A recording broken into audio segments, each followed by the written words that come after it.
মা আমিনার কোলে একটি ছেলে জন্ম নিল, আধার এলে দিলে। মা আমিনার কোলে একটি ছেলে জন্ম নিল, আধার এলে দিলে। উঠলো বাঁকা চাঁদ, চাঁদ মামাটা আমার আল্লাহ সুবহানাহু ওয়া তাআলা 1,24,000 মতো অন্তরে 2,24,000 নবী রাসূল যখন দুনিয়া থেকে বিদায় হয়ে চলে গেল, আমার আল্লাহ রাব্বুল আলামিন এই দুনিয়ার দিকে তাকিয়ে দেখলেন দুনিয়াটা ওয়ালা তাবাররাজনা তাবাররুজাল জাহিলিয়াতি রূপান্তরিত হয়ে গেল। মানুষগুলি আল্লাহ বলা হয়ে গেল, মানুষগুলি জাহান্নামের দিকে রওনা দিয়ে দিল। কেউ বাবার গাছের পূজা, কেউ বাবার মাছের পূজা, কেউ বাবার দিনের পূজা, কেউ বাবার রাতের পূজা। মানুষ যখন পূজা নিয়ে বিধি ব্যবস্থার মধ্যে পড়ে গেল, ঠিক সেই মুহূর্তে আমার আল্লাহ সুবহানাহু ওয়া তাআলা তার ইয়াউমা ইয়াফিরুল মারউ মিন আখিহি ওয়া উম্মিহি ওয়া আবিহি ওয়া সাহিবাতিহি ওয়া বানিহি لكل امرئ منهم يومئذ شأن يغنيه। আল্লাহকে ডাক রে বান্দা, আল্লাহকে ডাক। আল্লাহকে ডাকতে ডাকতে জীবন চলে যাক। কোন সবাই আল্লাহকে ডাক রে বান্দা, আল্লাহকে ডাক। আল্লাহকে ডাকতে ডাকতে জীবন চলে যাক। যখন তুমি ছোট্ট ছিলে, দাঁত ছিল না মুখে, তোর খাওয়া দিলি আল্লাহ মা জননীর বুকে রে, মা জননীর বুকে। সেই মাকে ভুলো না কেউ, সেই আল্লাহকে ভুলো না কেউ, জীবন থাকার যাক। আল্লাহকে ডাক রে বান্দা, আল্লাহকে ডাক। আল্লাহকে ডাকতে ডাকতে জীবন চলে যাক। যখন তুমি ছোট্ট ছিলে, দাঁত ছিল না মুখে, তরল খাওয়া দিলেন আল্লাহ মা জননীর বুকে রে, মা জননীর বুকে। আবার যখন তোমার কেউ ছিল না, তখন ছিলেন যিনি। এখন তোমার সব হয়েছে, পর হয়েছেন তিনি রে, পর হয়েছেন তিনি। আবার যখন তোমার কেউ রবে না, তখন রবেন যিনি। আল্লাহকে ডাক রে বান্দা, আল্লাহকে ডাক। আল্লাহকে ডাকতে ডাকতে জীবন চলে যাও। আমার ভাইরা, আমার নবী যখন আমার নবীর গায়ে থুতু মারলো, আমার নবীর গায়ে পাথর মেরে দিল, আমার নবীর গায়ে রক্ত ছড়াইয়া দিল, আমার ভাইরা, আমার আল্লাহ নবী আকাশের দিকে তাকিয়ে বলে, আল্লাহ তুমি না বলেছো আরসালনাকা ইল্লা রাহমাতাল লিল আলামিন, আমাকে রহমতের নবী কইরা, দয়ার নবী কইরা দুনিয়াতে পাঠিয়ে দিয়েছো। আল্লাহ আমার গায়ে থুতু মেরেছে, আমার গায়ে পাথর পড়েছে, আমি নবী মন খারাপ করি নাই। তুমি আল্লাহ মন খারাপ করিয়া ওদের উপর যেন কোনো বালা মুসিবত দিও না, কোনো গজব দিও না। ধরে কন্যা সুবহানাল্লাহ। আমার নবী সারাদিন কালেমার দাওয়াত দিয়ে, আমার নবী সারাদিন কালেমার দাওয়াত দিয়ে রাতের অন্ধকার রক্তাক্ত হয়ে যখন আমার নবী বাড়িতে ফিরে যায়, গভীর রাতে নবী আমার খাদিজার দরজায় দিয়ে যখন ডাক দিবে দিল অবস্থা, এমনি সময় খাদিজার দরজা খুলিয়ে যায়। জোরে কন্যা আল্লাহু আকবার। নবী আমার ডাকতে পারে, খাদিজা দুনিয়ার সব মানুষ ঘুমিয়ে গেল, তুমি মনে হয় ঘুমাও নাই। খাদিজা ডাকতে বলে, হাবিবুল্লাহ আপনি যখন কালেমার দাওয়াত নেন, ওই কাফের মুশরিকদের সামনে চলে যান, ওই কাফেররা আপনাকে বৃষ্টির মতো পাথর মারে, ওই কাফেররা আপনাকে পাগল বলে বলে দূর দূর করে দাঁড়িয়ে দেয়। ইয়া রাসূলুল্লাহ, সেই রহমতের নবীকে বাইরে রেখে আমি খাদিজার দরজার সামনে আমি বিছানায় কেমনি ঘুমিয়ে যাই। আমার ডাকতে বলে, খাদিজা শুনে নাও, শুনে নাও, আমি নবী এই গভীর রাতে আমি তোমাকে একটা কথা বলতে চাই, তুমি কি শুনবে না? খাদিজা বলে, ইয়া রাসূলুল্লাহ বলেন গো নবী, বলেন আমি শুনতে চাই। নবী আমার ডাকতে বলে, খাদিজা দুনিয়ার কোন স্ত্রী যদি স্বামীর জন্য এইরকম করে ত্যাগ স্বীকার করতে পারে, তাহলে আল্লাহ রাব্বুল আলামিন রাজি খুশি হয়ে ওই স্ত্রীর জন্য জান্নাতের 8টি দরজা খুলে দিবে। আমার আপনার স্ত্রী কি করে ভাই? স্টার জলসা দেখে না? স্টার জলসা, জি বাংলা, জন্মপুর, টুপুর টাপুর। তুমি আসবে কবে? তোমায় আমায় মিলে স্বামী নির্যাতন, শাশুড়ি নির্যাতন কি কর? যেই বাংলার ঘরে ঘরে কটকুটি আর কিরণ মারার অভিনয় আছে, সেই সংসারে অশান্তির বীজ বপন করেছে। যদি কোন ঠিক কিনা, যদি কোন ঠিক কিনা। আমার ভাইরা, নবী আমার ডাক দেবেন রে খাদিজা, দুনিয়ার কোন স্ত্রীদের স্বামীর জন্য এই ভাব করে ত্যাগ স্বীকার করতে পারে, তাহলে ওই স্ত্রীর জন্য আল্লাহ রাব্বুল আলামিন আপনি জান্নাত খুলে দিবে। জোরে কন্না সুবহানাল্লাহ। আল্লাহ আল্লাহর নবী সারাদিন কাফেরদের সামনে কালেমার দাওয়াত দিত, কিন্তু একজন ব্যক্তি নবী আমার রাতের বেলা দাওয়াত দিল, তার নাম হলো আবু জেহেল। তার নাম কি? নাম কি? আরো জোরে, জোর হলো না? আমার ভাইরা, নবী আমার দিনের বেলা কাফের মুশরিকদের সামনে দাওয়াত দিত, আর দিন রাতের বেলা নবী আমার আবু জেহেলের দরজায় কালেমার দাওয়াত নিয়ে যেত। জোরে কন্না সুবহানাল্লাহ। এমন সময় নবী আমার ক্লান্ত হয়ে নবী আমার রাতের বেলা আবু জেহেলের দাওয়াত দেন। আবু জেহেলকে দাওয়াত দেওয়ার জন্য নবী আমার বের হয়েছে। এমন সময় মা খাদিজা নবীর সামনে পথ আগলিয়ে দাঁড়িয়ে গিয়েছে। নবী আমার ডাক করে, রে খাদিজা, তুমি তো জানো রে খাদিজা, তুমি তো জানো আমি দিনের বেলা কাফের মুশরিকদের সামনে কালেমার দাওয়াত দেই, কিন্তু রাতের গভীরে, রাতের আধারে যে কাছে দাওয়াত দেই তার নাম হলো আবু জেহেল। তার নাম কি? রে খাদিজা, আমার সামনে পথ আগলিয়ে কেন দাঁড়িয়ে গেলে?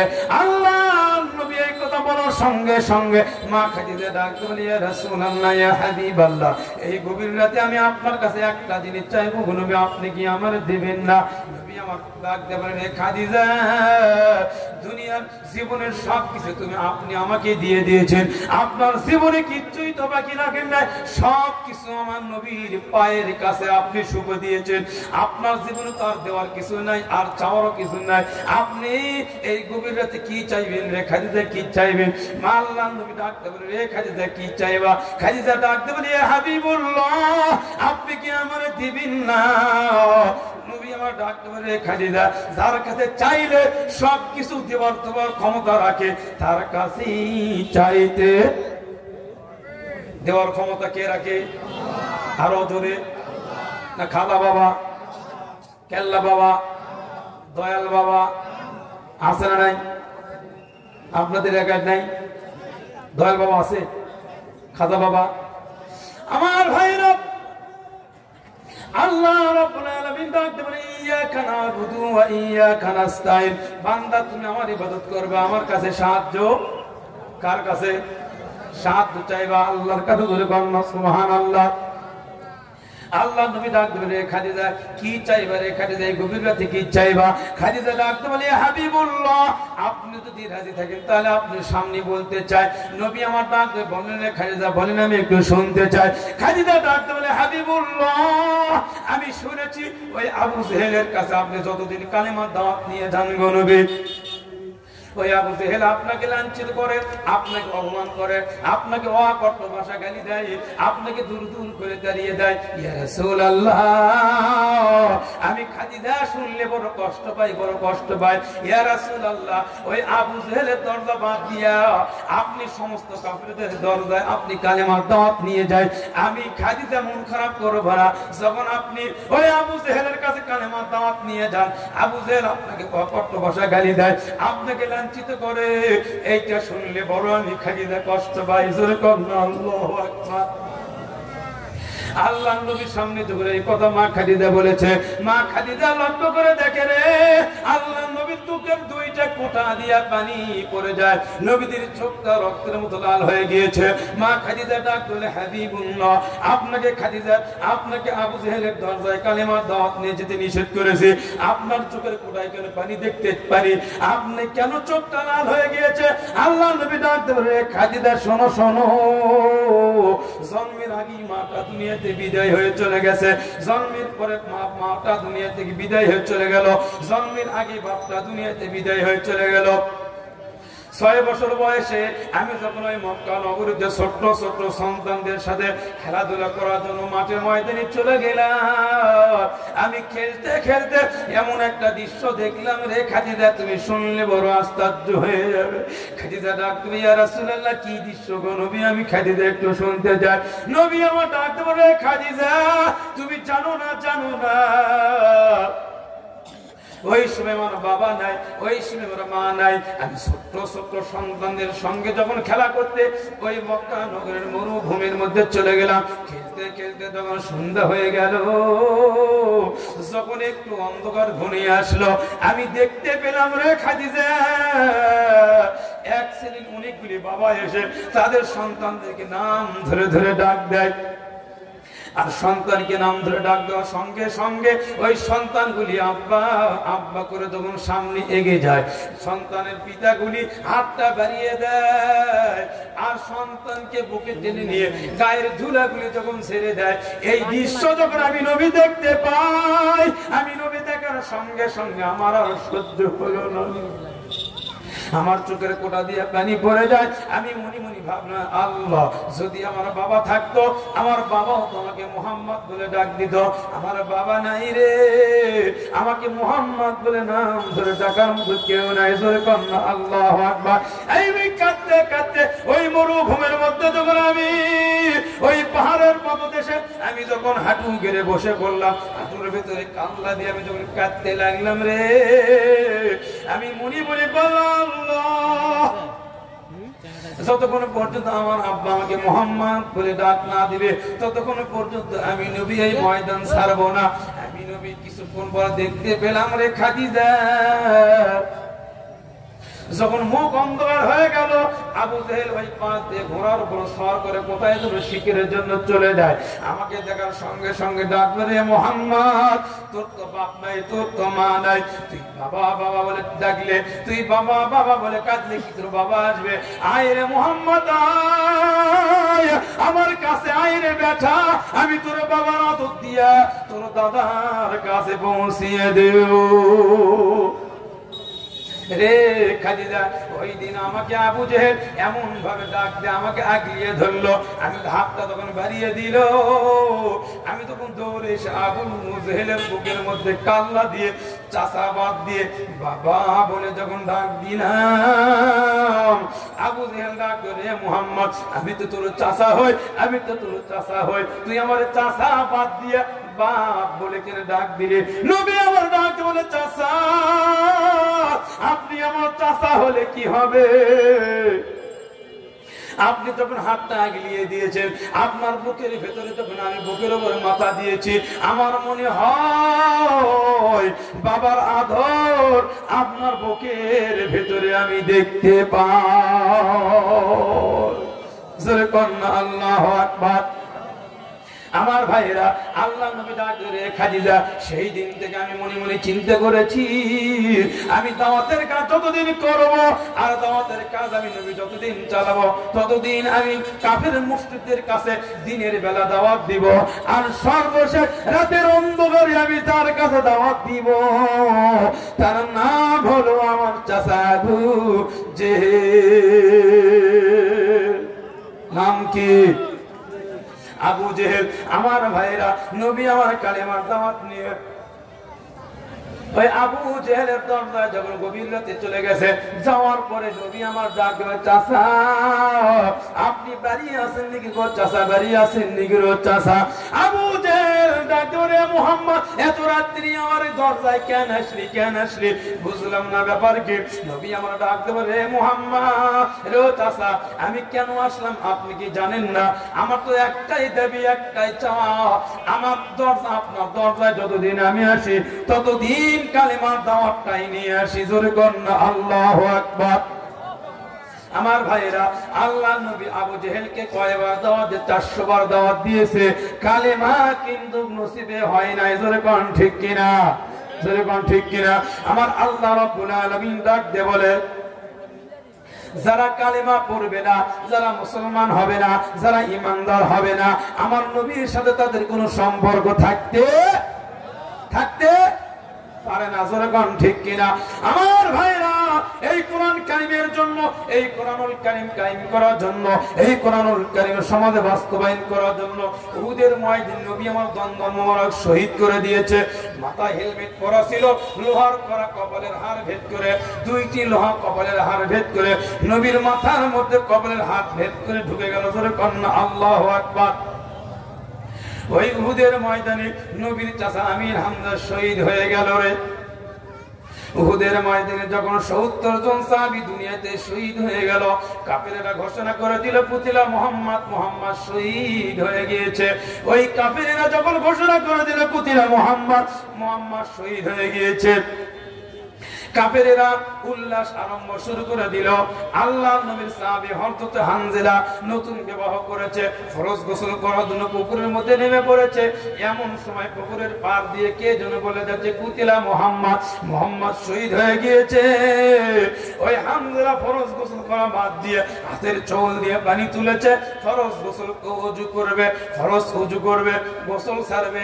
এমন সময় কে যেন বলে যায় রে মুকতিলা মুহাম্মদ শহীদ হয়ে গিয়েছে।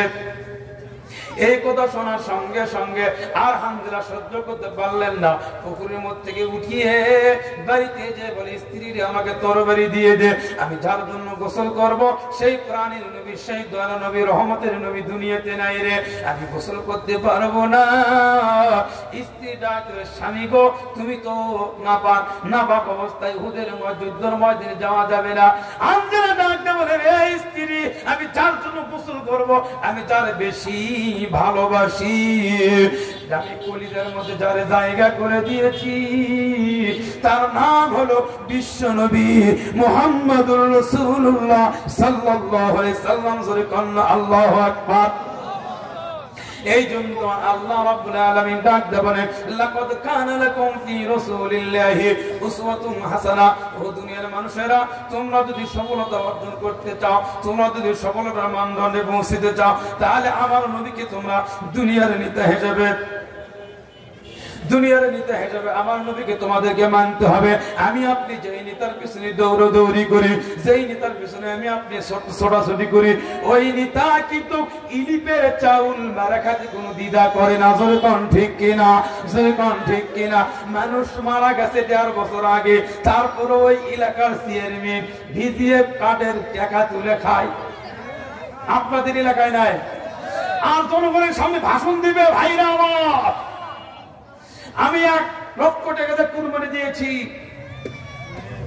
গরুর গোশত ৩ ভাগ করেছি, আমার ভাগ থেকে আপনাদেরকে দান করে দিয়েছি। আর ইউনিট ভোটে যায় দেখবেন সকালবেলা স্লিপ দিচ্ছে 10 কেজি চাল। আব্দুর রহিম কয় কেজি? এজরে কত কম? কয় কেজি? 10 কেজি স্লিপ দেয়। কয় কেজি? ফজরের নামাজ পড়ে ঘাড়ি হিলে টুপি 10 কেজি স্লিপ দিচ্ছে আব্দুর রহিম, 10 কেজি চাল। ইউনিয়ন কোর্টে যায় দেখে দাড়ি পাল্লা নাই, মিটার নাই, বালতি। আপনাদের এলাকায় আছে? এ সুরিকনকে আছে? আছে। 10 কেজি চাল পরিবর্তে বালতি চাউল মানে 7 কেজি। কয় কেজি? কয় কেজি? আপনাদের এলাকায় আছে নাই? আপনাদের এলাকার নিম্বর চেয়ারম্যান ভালো ভাই, কোন দোষ দিতে পারবো না ভাই, আপনাদের এলাকার চেয়ারম্যান ভালো। আমার ভাইরা, এই জন্য আল্লাহ রাব্বুল আলামিন ডাক দেন লাকাদ কানা লাকুম ফি রাসূলিল্লাহি উসওয়াতুন হাসানাহ। আমার নবীকে তোমরা জীবনের নেতা হিসেবে যদি মানতে পারো, তাহলে তোমরা দুনিয়াতে সফল কাম করতে পারবা, সফলতা মানদণ্ডে পৌঁছতে পারবা। আমার ভাইরা, হযরত হামজা উহুদের ময়দানে গেলেন, যাওয়ার পরে শহীদ হয়ে গেল। আল্লাহ রাব্বুল আলামিনের কাছে এত পছন্দ হয়ে গেল উহুদের, এটা বলে আমি শেষ করে দিচ্ছি, উহুদের ময়দানে হযরত হামজা শহীদ হয়ে গেল। যুদ্ধ যখন থেমে গেল, হযরত হামজার স্ত্রী কালো বোরকা পরিধান করে রাসূলের কাছে যায়, বলে ইয়া রাসূলুল্লাহ, ইয়া হাবিবাল্লাহ, আসসালাতু ওয়াসসালামু আলাইকা ইয়া হাবিবাল্লাহ। ইয়া রাসূলুল্লাহ, আমি হামজার স্ত্রী। ইয়া রাসূলুল্লাহ, আমার স্বামী গতকাল বিবাহ করেছে, ফরজ কিছু করার জন্য পুকুরের মধ্যে নেমে পড়েছে, আপনার শহীদের কথা শুনে গোসল করতে পারে না। ইয়া রাসূলুল্লাহ, আমার স্বামী নাবাক, আমার স্বামীকে গোসল না করায়া যেন, ফরজ গোসল না করায়া যেন আমার স্বামীকে কাফন দাফন না করানো হয়। নবী আমার ডাক ধরে, সাহাবীরা দেখো তো হামজার লাশ কোথায় দেখা যায়। হামজার লাশ যখন তালাশ করে, হয় রে আমার আল্লাহ রাব্বুল আলামিন ডাক দিয়ে বলে, জিবরাইল যা রে জিবরাইল যা, আমি আল্লাহ রাব্বুল আলামিন হামজালাকে এত ভালোবেসেছি, দুনিয়ার কোন সাধারণ পানি নয় রে। আমি আল্লাহ রাব্বুল আলামিন চতুর্থ আসমানে নিয়ে এসে আমি আল্লাহ রাব্বুল আলামিন হাউজে কাউসারের পানি দিয়ে, নূরের তৈরি ফেরেশতা দিয়ে হামজালাকে আমি আল্লাহ রাব্বুল আলামিন গোসল করায়া দিয়েছি। জোরে কান্না আল্লাহু আকবার। এবার তাকবীর দেন ভাই, নারে তাকবীর, নারে তাকবীর। কোরআন আছে যেখানে, রাসূল আছে যেখানে, নীলফামারীর মাটি ঘটনা কি বলে, দেশ স্বাধীন হলো তারপরও আমাদের জানা নাই। নীলফামারীর মাটি কোরআনের ঘাঁটি। জোরে বলেন আল্লাহু আকবার, জোরে বলেন আল্লাহু আকবার। নীলফামারীর মাটি কোরআনের ঘাঁটি। জোরে বলেন আল্লাহু আকবার। আমরা কোরআনের সৈনিক হতে চাই, জোরে বলেন ঠিক কিনা? দুনিয়ার কোন রামপন্থী বামপন্থী নেতাদের আদর্শ অনুসরণ অনুকরণ মানতে চাই না। আমরা আমাদের বিশ্ব নবীর আদর্শ মেনে দুনিয়া থেকে কোরআনের খাঁটি সৈনিক হতে বিদায় হতে চাই, জোরে বলেন ঠিক কিনা? জোরে বলেন ঠিক কিনা? আগামী 26-এর পয়লায় যে নির্বাচন হবে, আগামী 26-এর পয়লায় যে নির্বাচন হবে, নির্বাচনের পরের দিনে যে সূর্য বাংলার জমিনে উদিত হবে, আমরা পরের দিনে সকালে দেখতে চাই এই বাংলার জমিন কোরআনের জমিন হয়ে গেছে। ঠিক কিনা? ঠিক কিনা? আমরা কোরআনের পার্লামেন্ট দেখতে চাই, কোরআনের বাংলাদেশ দেখতে চাই, সুদ মুক্ত বাংলাদেশ দেখতে চাই, ঘুষ মুক্ত বাংলাদেশ কারা কারা দেখতে চাই, দু হাত তুলে আল্লাহকে দেখান, নারায়ে তাকবীর। আমার ভাইরা, সংক্ষিপ্ত বক্তব্য, সংক্ষিপ্ত আলোচনা আজকের মতো এখানে শেষ করছি। ওয়া আখিরু দাওয়ানা আনিল হামদুলিল্লাহি রাব্বিল আলামিন। আমার জন্য দোয়া করবেন। আমি সুদূর বগুড়া থেকে আপনাদের কাছে আগত। কোথায়? বগুড়া থেকে আগত। এই দৃষ্টিতে দেখতেছেন আমার আব্দুল সালাম ভাই, ওনার সাথে আমার খুব আগে থেকে সম্পর্ক। ওনার মাধ্যমে আপনাদের এলাকায় আল্লাহ পাক আসছে, আপনারা দোয়া করবেন ইনশাআল্লাহ। আল্লাহ পাক যেন কোরআনের খাঁটি সৈনিক হিসেবে